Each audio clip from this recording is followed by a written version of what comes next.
अस्सलाम वालेकुम दोस्तों, जे टेक मास्टर चैनल में खुशामदीद। दोस्तों, फेसबुक का अकाउंट आपका लॉक हो जाता है तो उसको आप इजीली अनलॉक कर सकते हैं।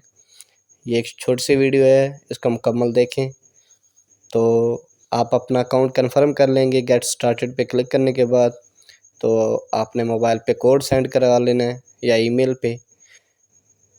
तो आपके मोबाइल नंबर पे जो है कोड आ जाएगा, वो कोड आपने जस्ट इंटर कर देना है, रिकवरी कोड आएगा।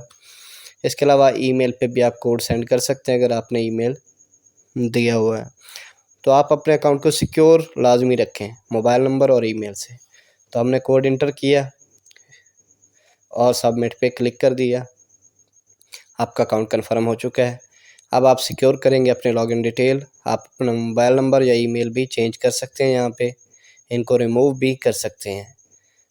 इसके बाद जो है वो आपसे नया पासवर्ड मांगेगा। नेक्स्ट पे क्लिक करने के बाद यहाँ पे आपकी डिटेल बता रहा है कि कौन सा ईमेल और मोबाइल नंबर आपने दिया हुआ अकाउंट पे, और यहाँ पे आप नया पासवर्ड इंटर कर देंगे। पासवर्ड इंटर करने के बाद आपका अकाउंट अनलॉक हो चुका होगा। मज़ीद इंफॉर्मेटिव वीडियो के लिए सब्सक्राइब करें जे टेक मास्टर चैनल। इंस्टाग्राम पे फॉलो करें, टेलीग्राम चैनल भी ज्वाइन करें और लाइक करें मेरी वीडियो को। नेक्स्ट वीडियो के लिए अल्लाह हाफिज़।